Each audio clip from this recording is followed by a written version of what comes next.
మనతోని వెలుగు ప్రేక్షకులు అందరికీ నమస్తే. జర్రగి వీడియోని పూర్తిగా చూసే ప్రయత్నం చేయండి. పూర్తిగా చూసినాక నేను ఎక్కడ తప్పు చెప్పినా బరాబర్గా కామెంట్ పెట్టే ప్రయత్నం అయితే చేయండి. నాకు అర్థమైనంత వరకు చెప్పే ప్రయత్నం చేస్తా. కూతురు కాపురాన్ని యాగం చేసిండని ఒక తండ్రి యువకుడిని దారుణ హత్య చేసిండట. మరి తండ్రి తప్ప, యువకుడి తప్ప, ప్రేమించిన బిడ్డే తప్ప, మళ్ళీ ఇంకొక ఆమె కూడా ఉంది. ఇలా ఓలామే ఎవరైతే ప్రేమించిరో ఆమె చెల్లె కూడా ఉందట. మరి చెల్లె తప్ప, లేకపోతే అక్క తప్ప, లేకపోతే సచిన పోరగాని తప్ప, చంపిన తండ్రి తప్ప, తండ్రికి సహకరించిన వాళ్ళు తప్ప అనేది ఇక మీరు కామెంట్ రూపకంగా చెప్పే ప్రయత్నం అయితే చేయాలి. వారు ప్రేమించుకున్నారు. కులాలు వేరు కావడంతో పెళ్లికి అంగీకరించని యువతి తల్లిదండ్రులు మరొకరితో ఆమెకు వివాహం చేశారు. కానీ ఏడాదికే వారి కాపురం కూలిపోయింది. ఇదంతా జరిగేందుకు ప్రేమించిన యువకుడే కారణమని భావించిన తండ్రి మరికొందరితో కలిసి ప్లాన్ ప్రకారంగా తండ్రిపై కర్రలతో దాడి చేసి దారుణంగా చంపేశాడు. హైదరాబాద్లోని మాదాపూర్ పోలీస్ స్టేషన్ పరిధిలో మంగళవారం రాత్రి ఈ ఘటన చోటు చేసుకుంది. పోలీసుల వివరాల మేరకు వరంగల్ జిల్లా వర్ధన్నపేట మండలం ఉప్పరపల్లికి చెందిన ఈయన పేరు సీనేపల్లి రాములు కుమారుడు భాస్కర్ 32 సంవత్సరాలు. అదే గ్రామానికి చెందిన రాజు కుమార్తె నిఖితకు 6 ఏళ్ల క్రితం పరిచయం అయింది. అది కాస్త కొన్నాళ్ళుగా ప్రేమగా మారి తండ్రి రాజుకు విషయం తెలియడంతో టీమ్స్కు ఫిర్యాదు చేయడంతో పాటు గ్రామంలో పంచాయతీ కూడా పెట్టాడు. ఈ నేపథ్యంలో 2023లో నిఖితకు మరొకరితో వివాహం చేశారు. అయితే పెళ్ళైన కొన్నాళ్ళకే నిఖిత ప్రేమ వ్యవహారం భర్తకు తెలియడంతో వారి మధ్యలో మనస్పర్ధలు వచ్చాయి. విడాకులు తీసుకొని విడిపోయారు. ఇటు హైదరాబాద్కు వచ్చిన భాస్కర్ మాదాపూర్లోని ఓ హోటల్లో చెఫ్గా పనిచేసేందుకు చేరాడు. ఈ క్రమంలో అక్కడే ఉంటున్న నిఖిత చెల్లెలతో కూడా చాటింగ్ మొదలుపెట్టాడు. అయితే ఈ విషయం తండ్రికి రాజుకు తెలియడంతో పెద్ద కూతురు కాపురాన్ని కూల్చేసింది చాలక మరో కూతురుతో భాస్కర్ మాట్లాడుతున్నాడని సహించుకోలేకపోయాడు. భాస్కర్ను ఎలాగైనా అంతమొందించాలని భావించాడు. అదే విషయాన్ని బామ్మర్ది కుమారస్వామికి చెప్పాడు. ఇద్దరు కలిసి పథకం వేసి మరో యువకుడికి డబ్బులు ఇచ్చి తమతో చర్చకు రావాలని మంగళవారం రాత్రి 11 గంటల సమయంలో భాస్కర్ పనిచేస్తున్న రెస్టారెంట్కి వెళ్ళిన వీరు మాట్లాడాలంటూ అతడిని కిందికి రప్పించారు. భాస్కర్ కిందికి రాగానే అందరు కలిసి కర్రలతో దాడి చేసి పారిపోయారు. ఈ నేపథ్యంలో భాస్కర్కు తీవ్ర గాయాలు కాగా ఆసుపత్రికి కొనబోయారంటే ఆసుపత్రికి కొనబోయేసరికి డాక్టరు చనిపోయిండని చెప్పారు. ఇలా తప్పు ఉంది కావచ్చు చెప్పురిగా.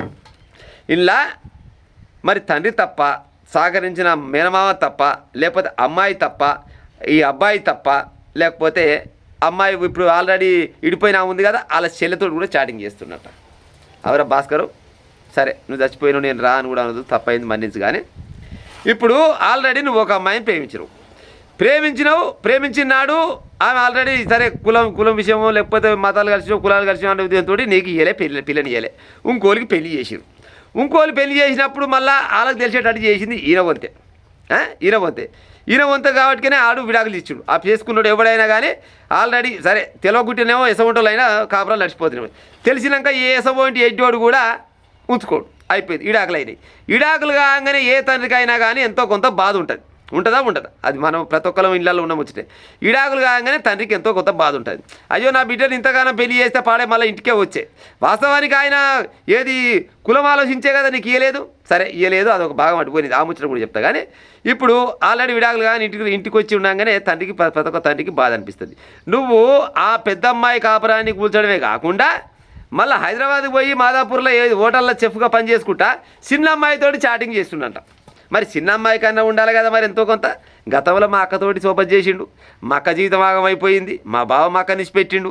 మళ్ళీ నేనెట్ట చాటింగ్ చేయాలని చెల్లెల కన్నా ఉండాలి కదా బుద్ధి. చెల్లెలకు బుద్ధి లేదు, మరి ఈయనకన్నా ఉండాలి కదా. అక్క దగ్గర నేనేం చేయలేకపోయినా పాడైపోను, అక్కనే ఇంకొని పెళ్లి చేసుకొని పోతే నేను కుక్కోలకి ఏది చూసుకుంటూ ఇన్ని రోజులు దాకా పాడైపోను. మళ్ళీ చెల్లెమ్మడి పడితే అక్కనే చేయనోడు చెల్లెని నెట్టిస్తారు నాకని. మరి ఇదన్నా బుద్ధి ఉండాలి ఈ భాస్కర్ అటోనికి. ఈ చనిపోయిన వ్యక్తికి ఈయనకన్నా ఉండాలి కదా.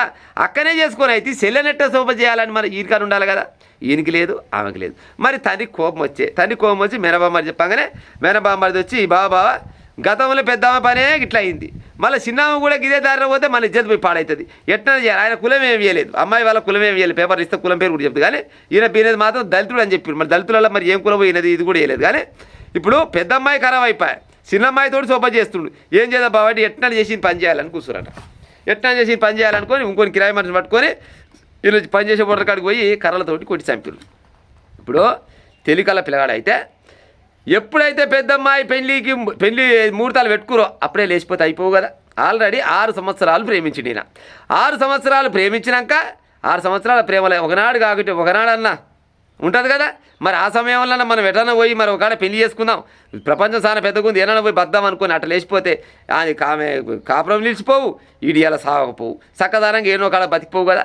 అట్ట చేయకుండా చిన్న అమ్మాయితో శోభ చేస్తే అయ్య కొమ్మచ్చి ఈ పని చేపించే. ఈ అయ్యైనా కూడా మరి చంపితే రేపన్నాడు దొరికిపోయినాక నా పిల్లల పేరు బయటకు వస్తుంది, నా పేరు బయటకు వస్తుంది, నా బామ్మడి పేరు బయటకు వస్తుంది, నా చిన్నపిల్ల పేరు బయటకు వస్తుంది. మళ్ళీ రేపన్నాడు మళ్ళీ ఇంటికి పోవాలంటే ఎట పోవాలి అని ఈయన కూడా ఆలోచించాలి కదా.